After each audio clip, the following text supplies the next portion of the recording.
Hello everyone, this is Advocate Meghana Derevan and I welcome you all to MSD Legal channel. You are watching Know the Law series, and in this today's episode we are going to discuss what is non-cognizable offence and what is the difference between non-cognizable offence and complaint. And also we are going to discuss the procedure regarding online registration of NC report. And before we start with this today's discussion, so let me tell you that the overview of criminal law and subjects such as FIR and police investigation and police action during this lockdown, such many other topics are already being discussed, and those videos are available on this channel. So I advise you all to go through the same. Now let us start with the today's topic. Firstly, let us understand what is offense. Before we begin with today's discussion on non-cognizable offense, we need to understand firstly what is offense. So section 2N of Code of Criminal Procedure defines the offense, that is any act or omission which is made punishable by law for time being in force. So that is the concept of offense. That means whenever any act which is done which is not in pursuance of the law, or any act which is actually a omission, means you are supposed to do a certain thing but you do not comply with that. That means you omit or you try to avoid those things. That is called as an omission. So any act or omission which is defined as a punishable act or punishable omission for the time being in force. Time being in force means whenever that particular action was made by the person, whether at that time the said action was punishable or not. That is very important to prosecute the person under any criminal law. So let us understand with the example. For example, earlier the people used to marry in a minor age as well. That means the pratha of Bal Vivaha was prevalent. However, today the legal age for the marriage is been defined as 18 for girl and 21 for the boy. Suppose any person gets married below this age, then such marriage is considered as illegal and it is a punishable offense under the law. So today it is not valid. Today the child marriage is not valid. So time being in force is also very important to understand whenever we are trying to take any prosecution against any person. So after understanding this offense, let us go to the two types of offense, that is cognizable and non-cognizable. Any offense or any kind of a crime has whether it is we have to understand whether it is cognizable or non-cognizable, whether it is under Indian Penal Code or whether it is under any other law. For example, Arms Act, under Arms Act you can be punishable for possessing illegal weapons.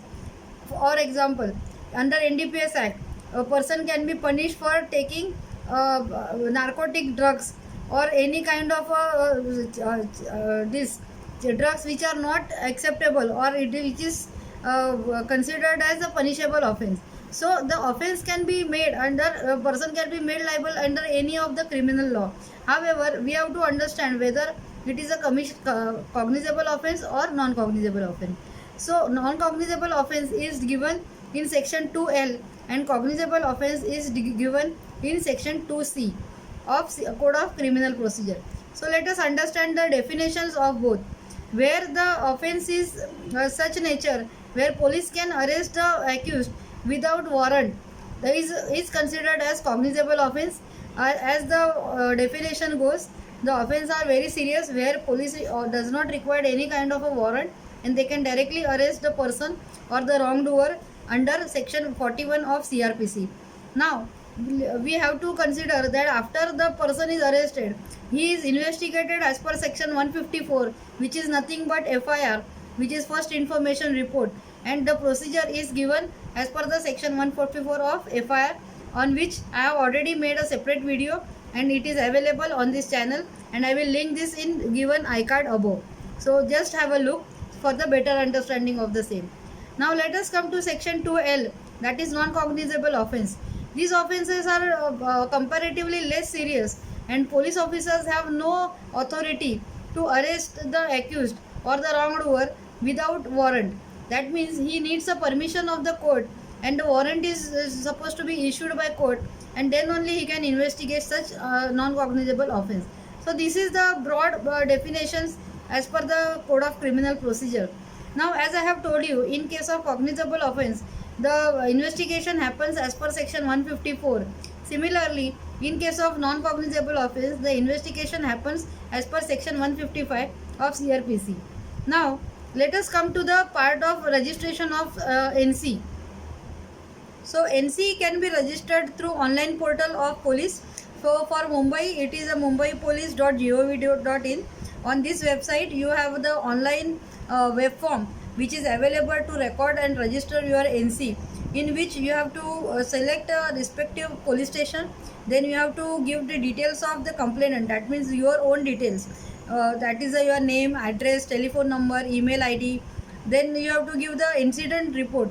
So what has happened exactly, the what is the nature of offense, what all things have happened, if there is any dispute, or if there is any threat which is given, then let me tell you, it is better that we write the exact words which are used by the wrongdoer in such kind of an offense, and it helps the police to investigate the matter and to understand the seriousness of the offense, whether it is cognizable or non-cognizable.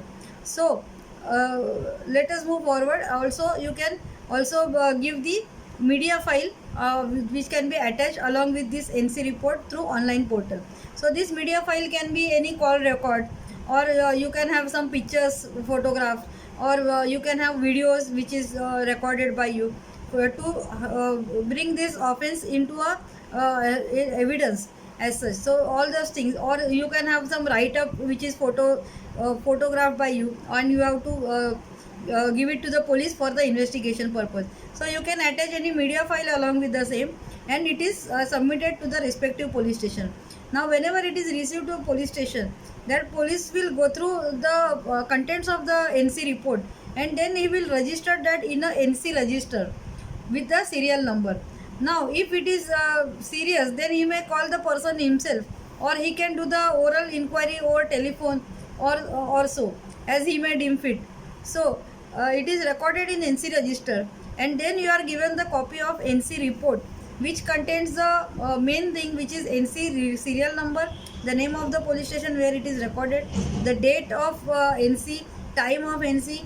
The time element is very very important, because the gap between the actual incident and the NC report plays a very important role in the investigation. So the date of offense, date of incident, time of incident, and place of incident is also given along with the NC. And then the details of complainant and the other person who against whom the complaint is reported, his name, address, age, such details are captured. And then in short, what is the complaint, what is the nature of incident that has happened, and what police has done into that, that is also recorded.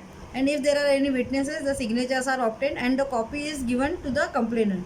So this is the overall procedure of non-cognizable report.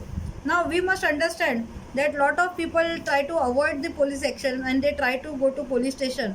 However, recording of offences is very very important, because although we say that non-cognizable offence are less serious, however in some incident, for example, you have lost your mobile, or you have lost your pen drive, or you have lost your laptop, or the car is been lost, and suppose all those things are misused by any offender or any criminal for committing any kind of a crime. If you do not place a timely report with the police, then it is very difficult for you to justify what was your role in the given crime, which may have happened by using your own things. So it is very important to understand what is cognizable offense, what is non-cognizable offense, what are our rights as under criminal law, and what can be done when you see any kind of an offense. So in my experience, I have seen lot of people interchange all these topics as NC or FIR or complaint. However, technically there are different concepts, and in this series we have all sincere efforts to describe all such conceptual principles of law. So let us continue this discussion and understand what is complaint. The complaint is defined in section 2D of Code of Criminal Procedure, and complaint definition says any oral or written complaint which is filed to the magistrate Let me tell you, magistrate is the lowest court in the criminal law, and any kind of criminal action through court happens through magistrate courts, and any complaint which is given in oral or written form to the magistrate for against any known or unknown person. Now that offender may not be known or known to you, he may be unknown person also, so you can give the gist of details. That's how that person was looking, what was the tentatively, what was his age, what was his height, the personal description, what language he was talking, what all things he was doing. So all those things you can give in orally or in writing to the magistrate, and the overall intention is to get some action by the magistrate, and he should direct the police for investigation of this offense. So this is the complaint under section 2D, wherein we can give the oral or written complaint to the magistrate, and magistrate basically examine that complaint, and he gives directions to the police officer whether he has to investigate the incident, and whether it is a finally cognizable offense or non-cognizable offense. Now this complaint can be filed with magistrate under section 190 of CRPC, and then the examination of the complainant happens. That means he has to argue before the court through his advocate or himself as to what is the gist of the complaint and what action he is seeking after. And if the magistrate feels that there is a substance in the complaint and it has to be investigated, or there has to be some inquiry that is to be made, then he gives directions to the police officer, and police officer, after doing the inquiries, they have to come before the magistrate again along with their report as to what has been disclosed in their inquiry. So this is how the entire criminal law is set in motion, and today we have understood that NC, FIR and complaint are three different things, and they have different roles to play, and they have different connotations under criminal law. And let me tell you, this is very very important, the basic principles of criminal law, which are generally not known to the public, and therefore they suffer a lot, because very simple things or minor things which are avoided to be reported to the police, and subsequently they take a huge seriousness, or there is a huge action which is seen, or the wrongdoing is seen by the person, and then they face a lot of troubles, and then the question comes, why we have not reported beforehand. So in typically in the domestic violence cases, or in the typically which are the repetitive offenses, suppose the girl is being followed by any boy repetitively, she tries to avoid to go to police station. However, in on some day, if she finds that the boy has taken some gross wrongdoing action, then it becomes a big problem later on. Therefore my suggestion would be, rather than avoiding the action by police, it is always advisable to take timely action and prompt action. And now, as far as the NC matters are concerned, it is possible to file online complaints. So let us make good use of all these facilities, and the Mumbai police has already have the links on their website, and we must use that to the good purpose. So with this, I will conclude with this today's topic. I am sure you must have liked the today's discussion, and the overview of criminal law, FIR, then police action during lockdown, and specific laws which are made for the lockdown purpose. Such topics are already being covered and are uploaded on this channel. So I advise you all to go through the same and share these videos with maximum people. Share on your social media with your friends and family, and don't forget to subscribe to this channel, so you are always acquainted to the legal principle in easy and quick manner, and you will stay ahead of the time. Thank you so much. Jai Hind, Jai Maharashtra.